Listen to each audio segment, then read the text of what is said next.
Hopefully a screen is visible. Let me just start. So before starting, let me just give my introduction. So I'm Amar, and I am having 10 plus year of experience in network security and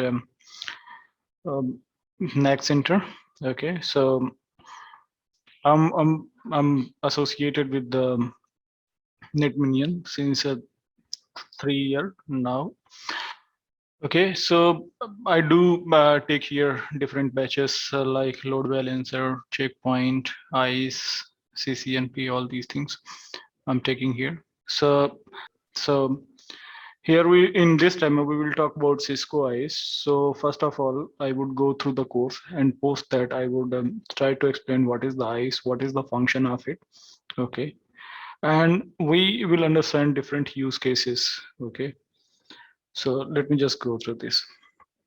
So in Cisco ICE course content, we are going to cover, introduction to Cisco ICE, where we will see that what is Cisco ICE, okay, what are the network access policy engine, what is the use cases of Cisco ICE, and we'll describe that ICE function and its deployment model.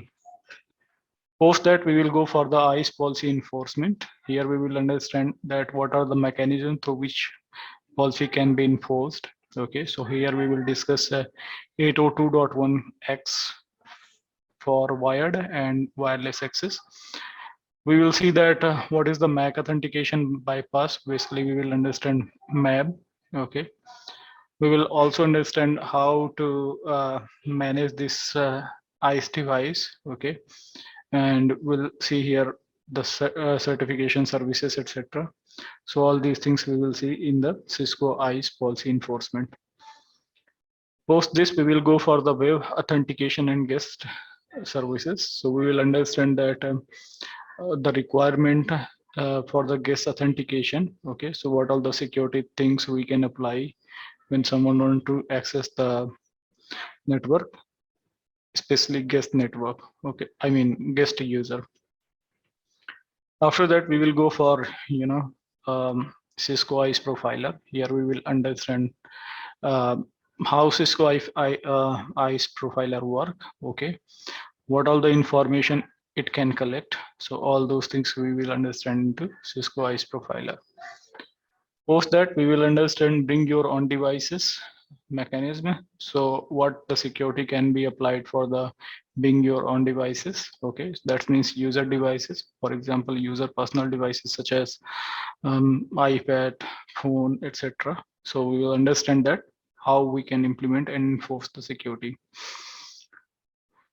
After that, we will go for the ICE endpoint compliance. Here we will understand security postures, okay, before connecting to the network. So what all the security posture can be applied, okay. So we will understand those things into the security endpoint compliance services. And after that, we will go and we will understand NAC, NAD, which is basically network access devices. So what all the network access devices we have, what is their authentication mechanism, how we can administrate those things. So we will understand this stuff here. Moving to next one about, network authentication. So this is overall the model of ICE we can understand. So if we talk about what is ICE and how it works, what is the role of this one? So basically ICE is nothing but this is a network access controller. It's a NAC device, network access controller. So basically, let's say I have a requirement, like if someone want to access our resources, network resources, okay, like server or any other network resources, okay, someone want to access. So before accessing it, it should be authenticated, okay, and its a security posture should be checked. So for that, we use Cisco ICE, which is nothing but this is a authentication server. We can say the ICE is a authentication server. Okay, so this authentication server basically authenticating the endpoint which is supplicant, we can say. These are the endpoint. So here you can see there are 4 layer or 4 function, you can 4 layer, you can say. If the computer want to access this Active Directory, this computer want to access the Active Directory, so simply connecting into the network, it cannot directly access this Active Directory server. First of all, it has to authenticate, okay, via using wireless or wired method, okay. And then this, once it proves its authentication or identity, then Cisco ISE is going to authenticate him, okay, going to create a security profile for that, and then this computer would be able to access Active Directory. So let's say on the Cisco ISE, apart from authentication, if we have applied compliance check as well, I mean posture check, etc. So before connecting to this Active Directory, this computer's security posture would be checked, okay, and in security posture it would be checked whether this computer is having the updated operating system, updated antivirus version, etc. or not. So if everything is okay, this user would be able to connect. If there is any issue, okay, so this Cisco ISE device is going to drop the connection. So usually there are different authentication protocol that can be used to authenticate these user. So these supplicant device would send the authentication request to authenticators. So these wireless switch would work as authenticator, and then wireless switch or wired switch would generate a connection towards the Cisco ISE, okay, by using radius protocol for the authentication. So once it gets authenticated, excuse me.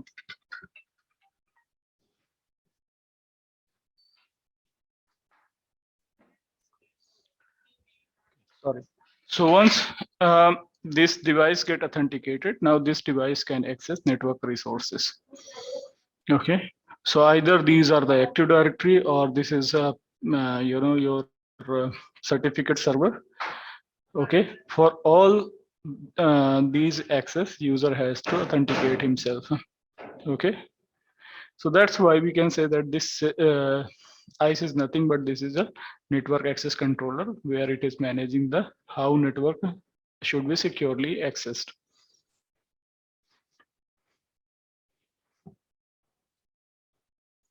Okay, now moving to next one.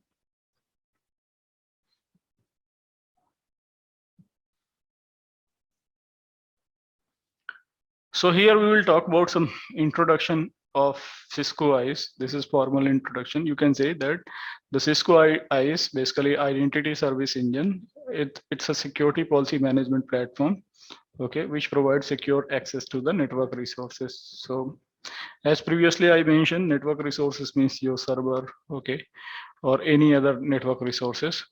It is able to provide a secure access for them. It function as a policy decision point, okay. All the policy decision would be taken by this ISE, okay, and enable enterprise to ensure compliance, okay. So if you enable the posture check, etc., so it would ensure the compliance, which would enforce, enhance infra security, like infrastructure security here, okay, and streamline the services and operation. So you can take example, let's say you have some device, and that's a device you just want to ensure that before connecting to the network, you just want to ensure that that device is okay, that device is not infected. So how you would ensure, okay, so we have the compliance policy in the ISE. So using those compliance checks, you can enable that and you can enforce that whenever device is being connected to the network, their compliance should be checked. If there is, and compliance is streamlined, you can define, okay. So you can define that what would be the compliance parameter, all those things you can define here, okay. So it allow enterprise to gather real-time contextual information. When I say contextual information, that means it it collects some information from the user, and based on that, it takes those information it takes and take the decision Okay, when user is trying to connect.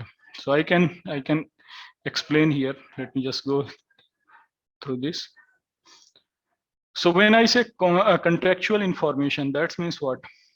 So let's say this is my eyes, and now user want to connect it to the network resources. So this is going to going to take some information, right? Contextual information, which we can say context. It is going to collect. So what context this is going to collect? It is going to collect few contexts. That means there are few information it would collect from the user device or from user before allowing him to connect to the network resources. So first of all, we can say that this is going to take the information, for example, who is connecting to the network. So here it would collect the information about username and password. Who is the user? So here it would collect the information about user. Who is the user who is connecting to network? Okay. Apart from who, it is going to collect the information about what. What information means here it is going to collect that user is connecting to user is using what devices. Okay. So what is the endpoint? That means it would be connecting the information. What is the endpoint?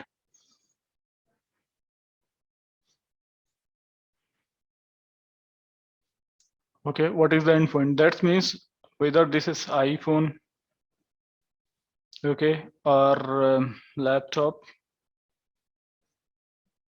or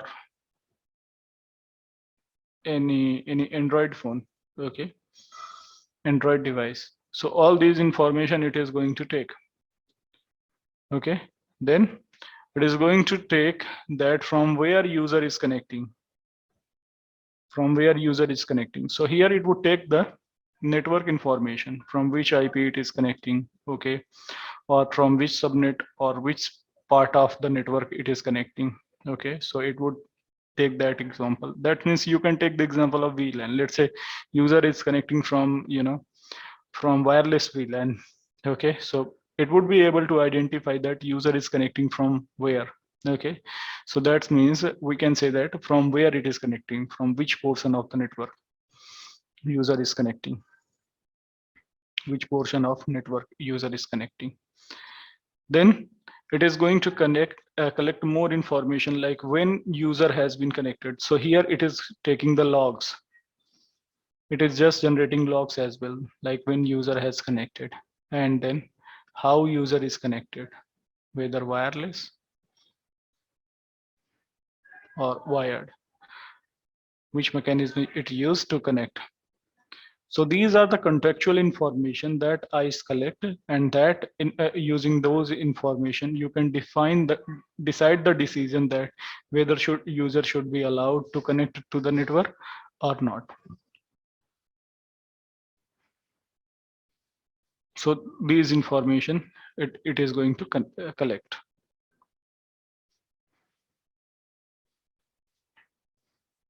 Please let me know if you have any question. So these are the contextual information. Yeah, this is pretty much clear. All right, thanks. So yeah, so we can use the profiling here on sorry, I got on key function. So it allow enterprise to gather the real-time contextual information, okay, like user devices, and then administrator, that means the person who is managing the Cisco ICE product. So he can use that information to make the governance decision, okay, by identifying various network element. For example, you don't want to allow that user with Windows 7 machine.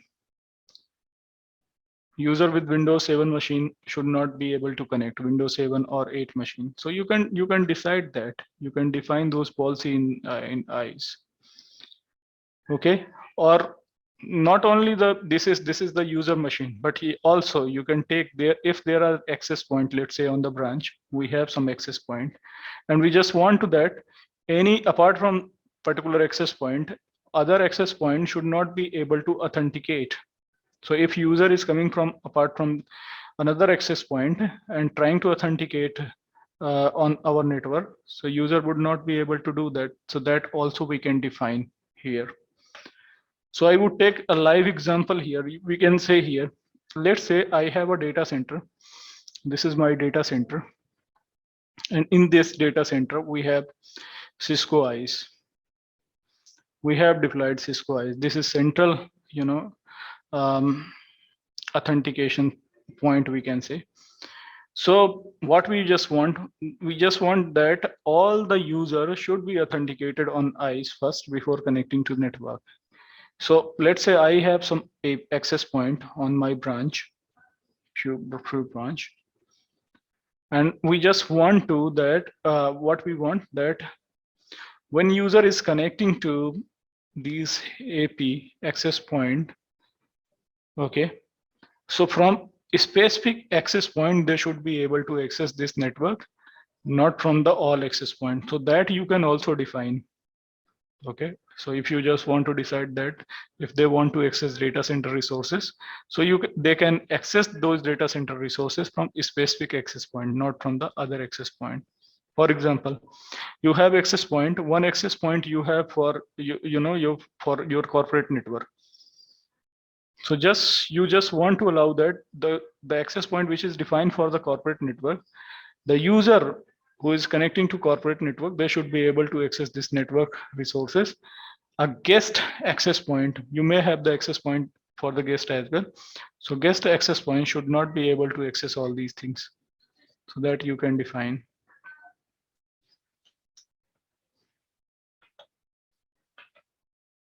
Okay, so how user can authenticate to access the network? How user is accessing the network? User is accessing the network either using local LAN or maybe using a wireless LAN, okay, WLAN, or user is coming from VPN gateways. So if user is coming from VPN gateway, those user can be also authenticated. Okay, so these are the authentication parameter. Now moving to next, that is about key function of ISE. So ISE is combination of AAA service, authentication, authorization, and accounting. That means it is able to authenticate the user. It is able to define the function, okay, which is authorization, that what level access user would have, and it is able to log the things. Okay, so this is combination of AAA plus posture, which is checking the compliance. Posture is a compliance check, and then profiler. So profiler is nothing but this is identifier that user is using which operating system, which devices. So this is profiler, which collect the contextual information from the user devices. So this is combination of all these things. So this is this is one of the appliance. Okay, so it comes as a physical appliance, or you can deploy this as a virtual as well. And this appliance is a combination of your AAA services, posture checking services, and profiling services. Okay, which provide comprehensive guest access management. You can manage the guest user comprehensively. Okay,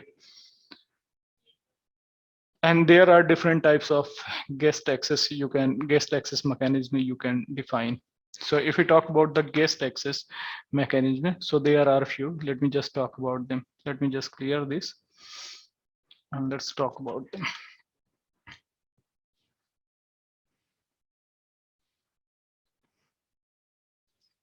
So there are different guest access mechanisms. Okay, so if I talk about the guest access, what is the guest access basically? So you might have seen that if you go in airport or maybe railway station, so you get automatic access to the network, right? I mean to the internet. So they would provide you access to the internet for a particular time period. So these are the guest access. For example, if someone is visiting your branch or your company, and for them you just want to provide network access or internet access, so yes, you can provide through this guest access mechanism. So in each company there is a guest access, okay, and it could be three types. Okay, one is using hotspot. So this is nothing but this is open internet. Okay, like user just connect to the hotspot, he would be able to get internet connection. The other thing, self-registration. You can provide self-registration. So when you provide self-registration, sorry, this is self, not soft. Self-registration, in that case, what would happen? User would be, when user would be connecting to the wireless, okay, so it would be redirected to one of the page, which is known as a captive portal, where he has to register himself. Post the registration, he would be able to access the network. And third is sponsored. So these are the access mechanism, guest access mechanism you can configure. In sponsored, what would happen? Basically, in sponsored, from your company perspective, you are going to create a username and password for the visitor. So let's say you know that let's say XYZ client is visiting your company. Okay, so you don't want to him to register himself or open the hotspot. You just don't want to put him on that mode. So you create a username and password for him. Okay, once he connect to the network, I mean once he visit your company, okay, he can use that username password. So he would get guest access, but more access you can provide to him. More access means some of the portion of network access you can also provide to him. So these are the three types of guest access you can configure as per your requirement. Okay, so all these guest access is supported by Cisco ISE.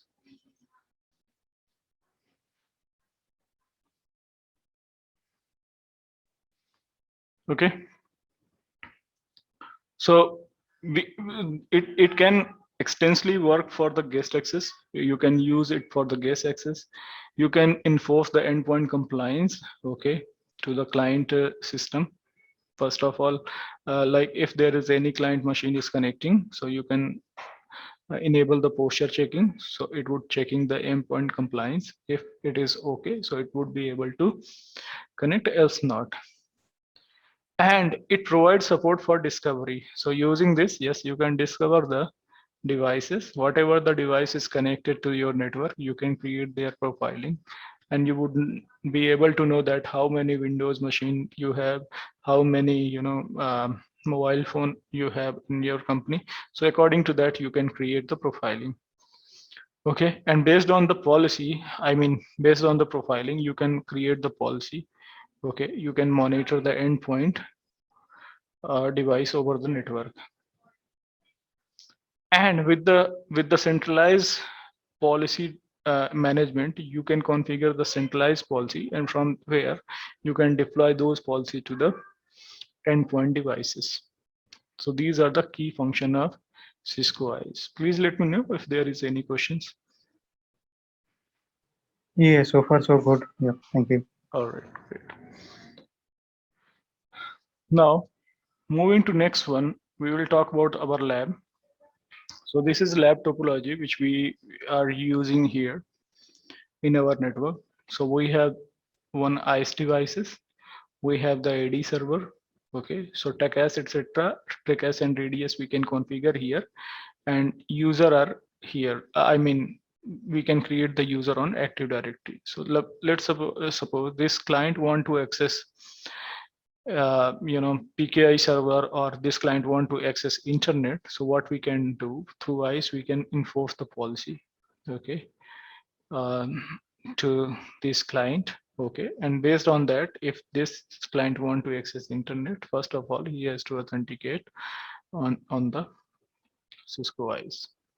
So this is our lab topology. If we talk about ISE roles, okay, so there are some certain types of roles we have. So let me just explain ICE role.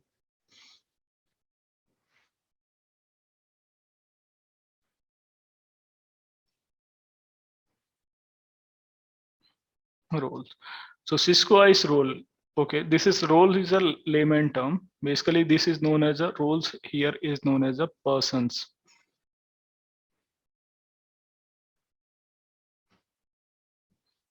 So this is known as a personas.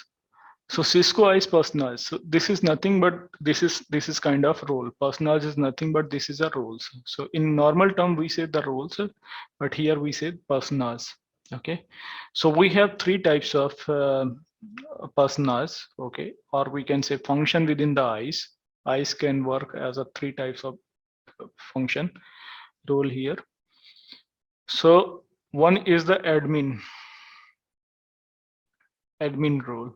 So admin role is just going to provide you UI, user interface, through which you can access the admin console and you can perform administrative tasks. The other roles we have monitoring role.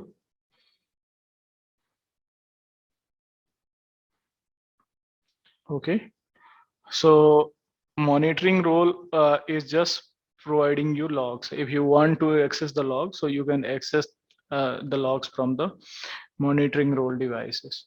And third one, we have a policy. Okay, so policy. So these are the administrative roles we have, which we say the personas. Okay, so like first role we have a policy administration role. So this is also known as PAN. Okay, this is MNT. In shortcut, this role is known as MNT, and this is known as a PSN. So these are the roles we have.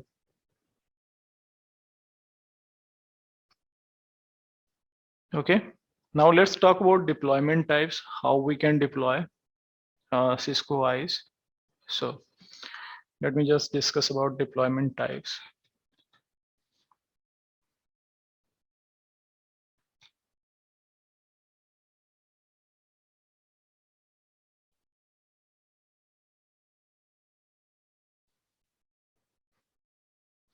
So let's discuss here deployment types. Okay.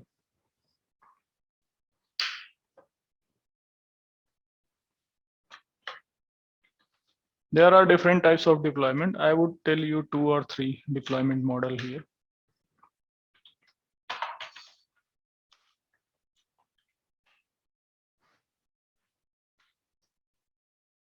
So if you have a small network, okay, so you can just deploy in a primary secondary model. You can define here a primary secondary model if you have a small deployment type. So in a small deployment type, let's say I would take one here, which is known as a small deployment.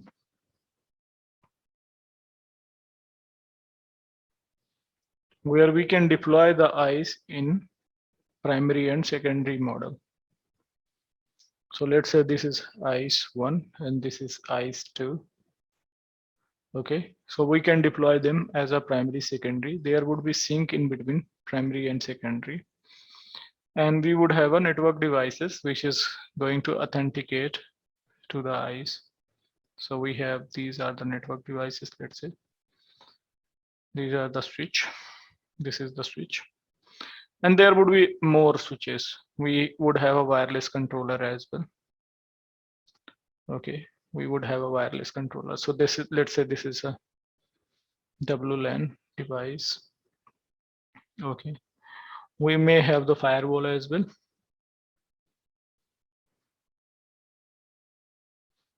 This is firewall. So what we just want to authenticate whatever is endpoint is connecting through to these devices, whether on the wireless, whether through the switch. They should be authenticate first on ICE before connecting to any resources over the network. So what we can see, we can deploy this as a primary and this as a secondary. So no, you know, your all the roles means whether admin role or you have a monitoring role and policy role. All the role would be active on the primary one. Okay, and first of all, authentication would happen through this primary ICE. So this is for the small network. If you have number of devices are very less and you have configure less authentication mechanism, so you can go with this deployment. But you know, in enterprise level of deployment, this is a small one, but we have another deployment which may be split deployment. So let's talk about split deployment. Second number deployment is a split deployment.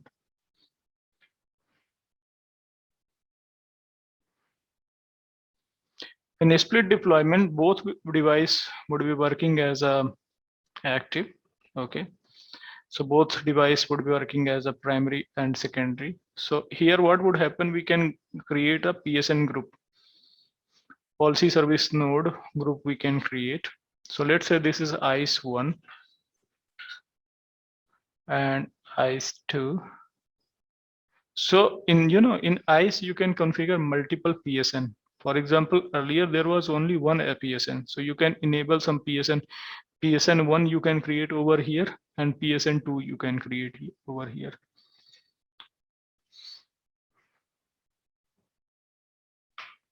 So you can create a two PSN node here, and you can what you can do for some of devices you can make PSN1 as a primary, and for some of devices you can make PSN2 as a primary.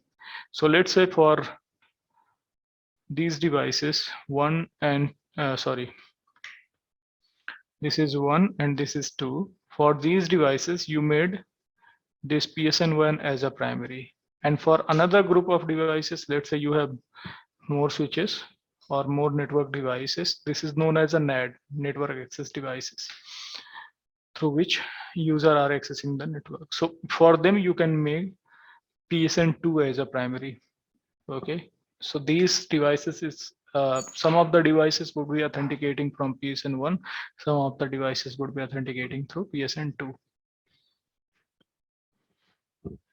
So this is a split deployment. Apart from that, you can go for the, if you have a really very large network, so you can go with the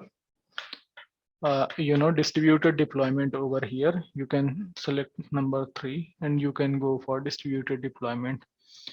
Okay, enterprise level deployment. So we can say enterprise, if there is an enterprise level deployment you just want to configure. So in that case, what would happen, you have multiple ICE over the network. These are the multiple ICE you have over the network: ICE1, ICE2, ICE3, and ICE4. So what you can do here, you can deploy multiple roles. For example, some of the administrative roles you can define, like you can define PSN over here. You can install PSN over here.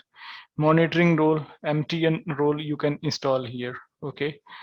And these two devices, on these two devices, maybe you can define your